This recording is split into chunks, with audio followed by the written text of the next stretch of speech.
तेरे पास मुझे देने के लिए कुछ नहीं है, तो फिर मैं जीकर क्या करूंगी? मेरी डोली तो उठ नहीं सकती, कम से कम अट्टी तो उठेगी।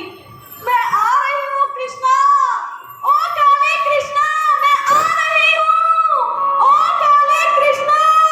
अरे ओ देवी जी रुको रुको रुको रुको, कूदना मत, रुक जाओ। क्या है? कौन हो तुम? क्यों रोकते हो मुझे? अरे बाप रे, इतना गुस्सा! तुम कूदने क्यों जा रही थी जी? तुमसे क्या मतलब? मरने जा रही हूँ मैं, आत्महत्या करेंगी। अब यह मत कहना कि आत्महत्या करना पाप है। नहीं जी नहीं, बिल्कुल नहीं। किस पागल ने कहा कि आत्महत्या करना पाप है? अजी देवी जी, आत्महत्या करना तो बड़े पुण्य का काम है। आपको पुण्य करने से मैं क्यों रोकूंगा भला? अब कूदो, फटाफट कूदो, जाओ, कूद जाओ। नहीं कूदती मैं। तुम कौन होते हो मुझे आज्ञा देने वाले? जब मर्जी होगी तब कूदूंगी मैं। जाओ यहाँ से।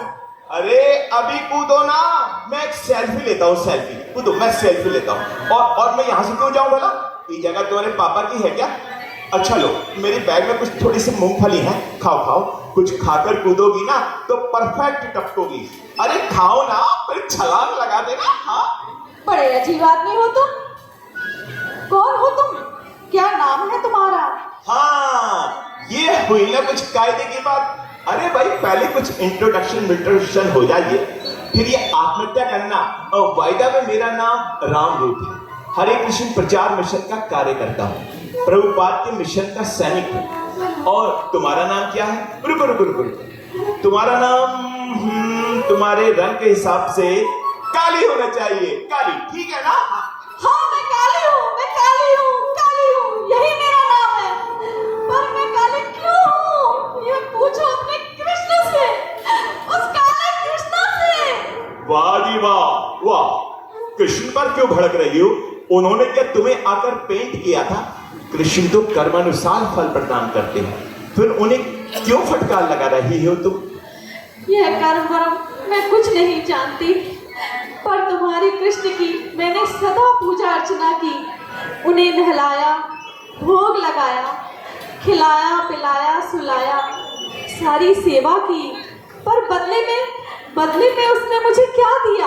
अपना ये काला रंग, जिसके कारण कोई भी मुझसे शादी नहीं करना चाहता।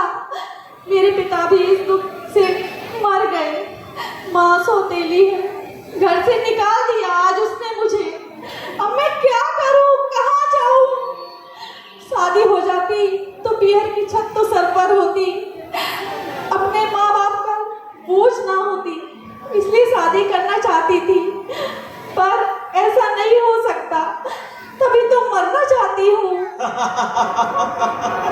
अरे बोल, अच्छा शादी नहीं हुई तो मरना चाहती हो? वाह जी वाह। अरे देवी जी, शादी का तो दूसरा नाम ही आत्महत्या है। आत्महत्या करो या शादी करो, एक ही बात है। बाय द वे, मेरी भी शादी हुई है, 4 बच्चे हैं, पर मेरा सुख चैन सब घर की चिक में खत्म हो गया था। पर मैंने एक ऐसा उपाय किया जिससे सब कुछ हर्षोल्लास में बदल गया। अब तो शादी का ये फीका लड्डू भी मीठा लगता है मुझे। पर मैं शादी का विरोधी नहीं हूँ, विवाह करना चाहिए, ग्रस्त बनना चाहिए, पर वासनाओं के जाल से मुक्त रहना चाहिए। बंद करो अपनी बकवास, जाओ यहाँ से, मुझे मरना है। अरे तुम मरो ना, कौन रोकता है? पर यहाँ से क्यों कूदना चाहती हो? बहुत ऊंची चोटी से कूदो ना, तुरंत रिजल्ट आ जाएगा। यहाँ से तो तुम 50% ही मरोगी, ऊंचाई कम है ना। तुम मेरी मौत का मजाक बनाते हो? देवी जी, मौत तो खुद एक मजाक है रे।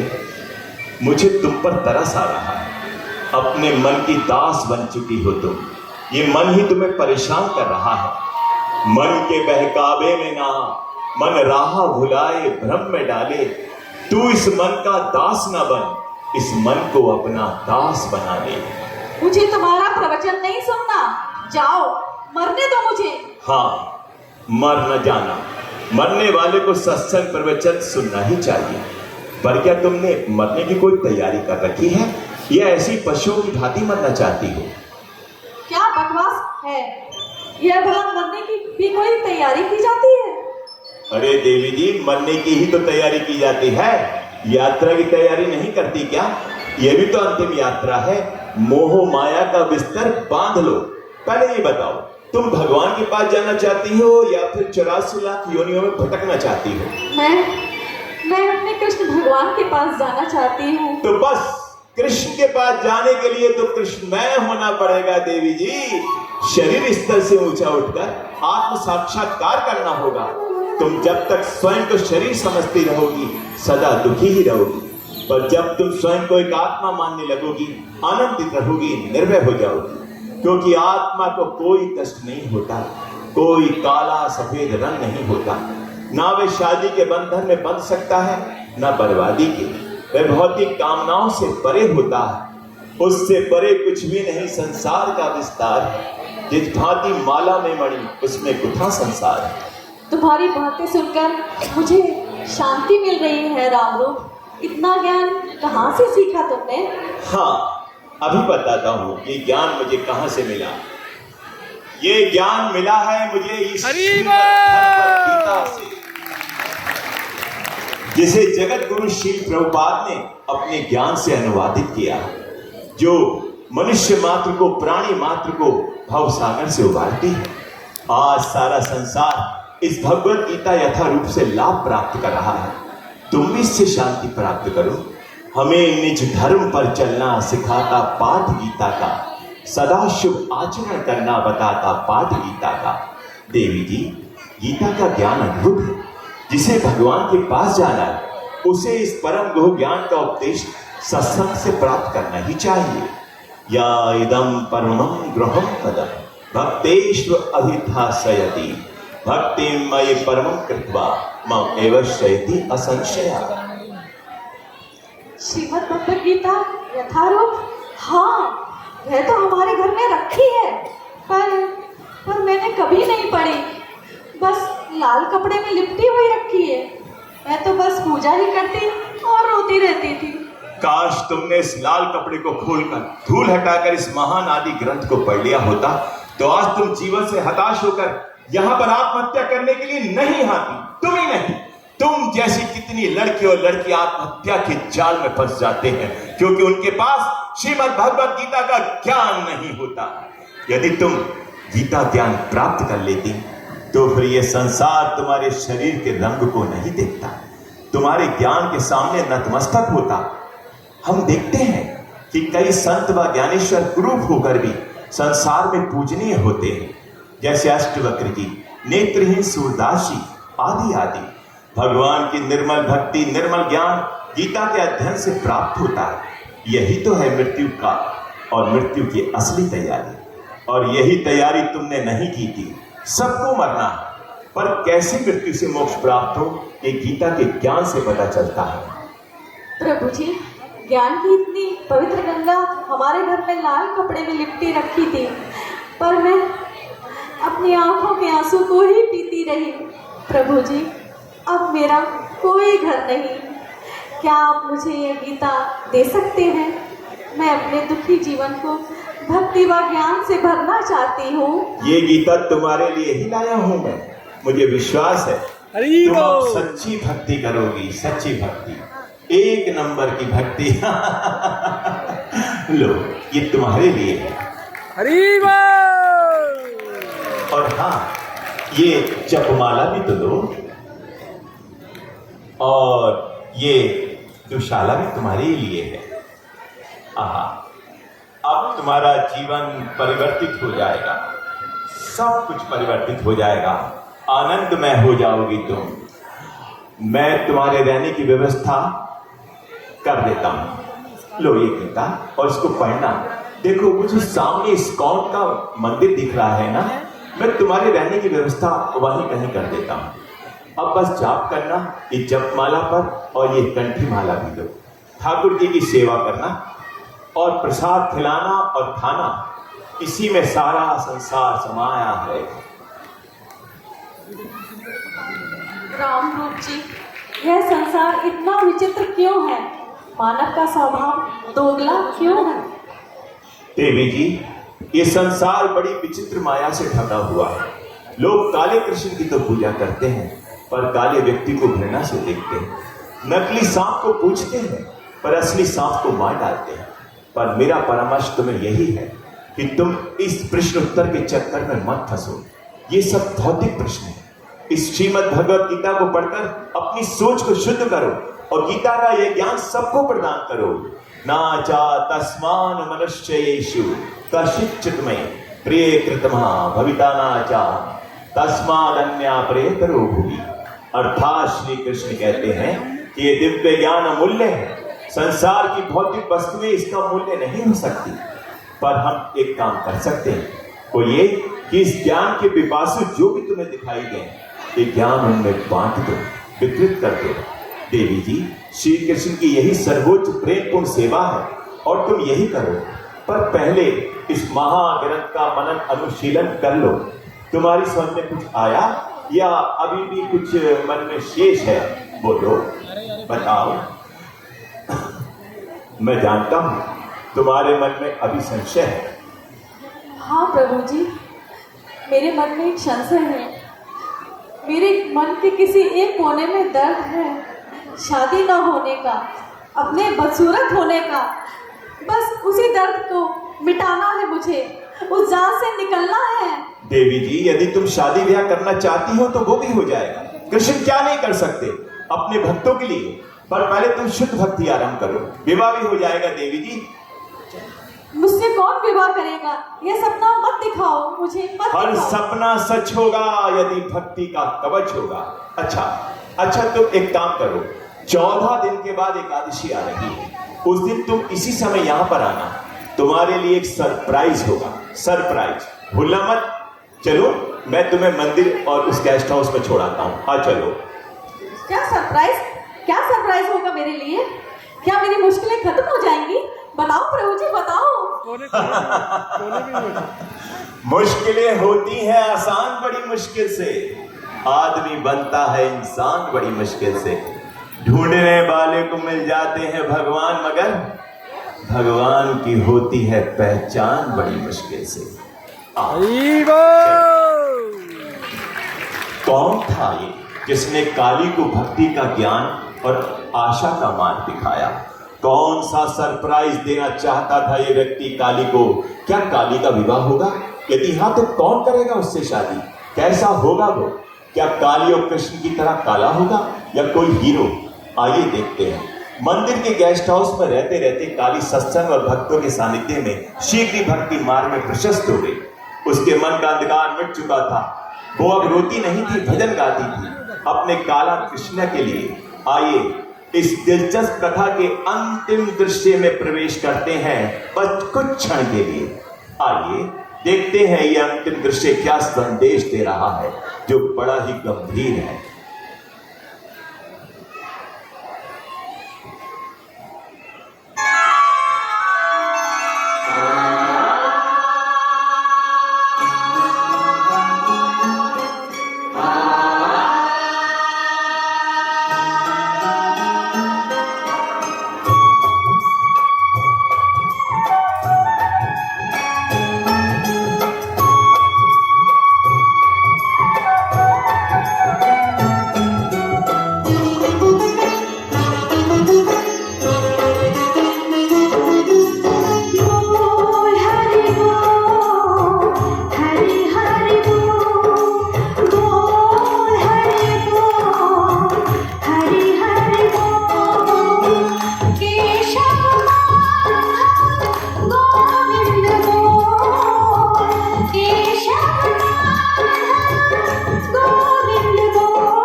आपसे कुछ कह रहा हूँ। हेलो।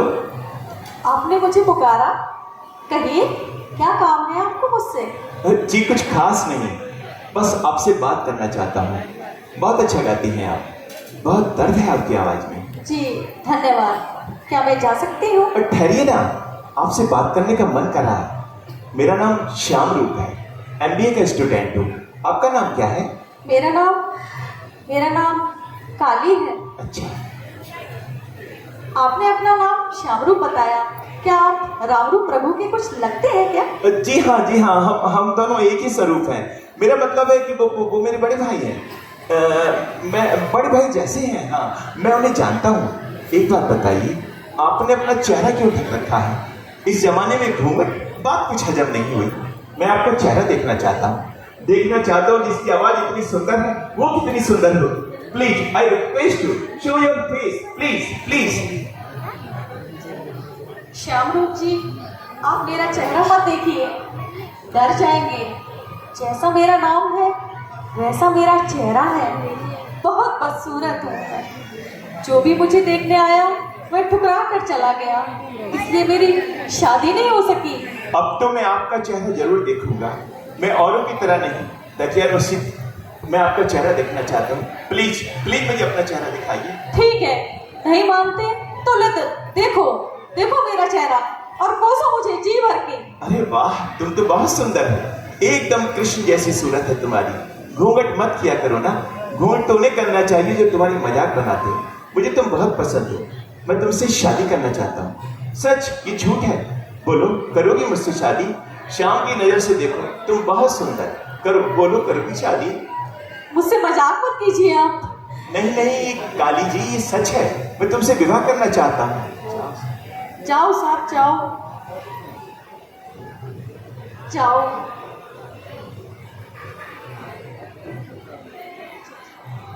अब मैं शादी करना नहीं चाहती। मेरी शादी तो अब कन्हैया से हो चुकी है। मैं अखंड सुहागन हूँ। अब मेरे मन में सारे भौतिक विचार समाप्त हो चुके हैं। निराशा, आशा, दुराशा सब मेरे जीवन से निकल चुके हैं। अब कोई वासना है ही नहीं मन में। बस केवल कृष्ण की सेवा, कृष्ण का चिंतन, भजन ही मेरा लक्ष्य है। यही मेरी मृत्यु का भी श्रृंगार है। कहाँ से आप जमाने के बाद आए, कहाँ से आप जमाने के बाद आए, मेरी इच्छा मर जाने के बाद आए। तो ये पक्का है कि तुम शादी करना नहीं चाहती?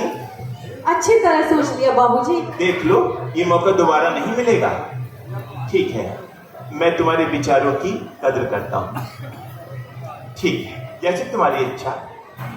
अच्छी तरह सोच लिया बाबूजी। पहले लोग मुझे ठुकराते थे, आज मैंने उन्हें ठुकरा दिया। मन को मारकर ही मैंने मनमोहन को पाया है। मेरे कृष्ण ने अपना प्रिय रंग मुझे दिया है। काली रात में जन्म लेने वाले कृष्ण ने अपनी सुंदर लीलाओं से संसार को उज्जवल कर दिया। बहुत सुंदर विचार है, मैं तुम्हें प्रणाम करता हूँ। आप कौन है प्रभु? आप कौन है? ठीक है, अपने नेत्र बंद करो।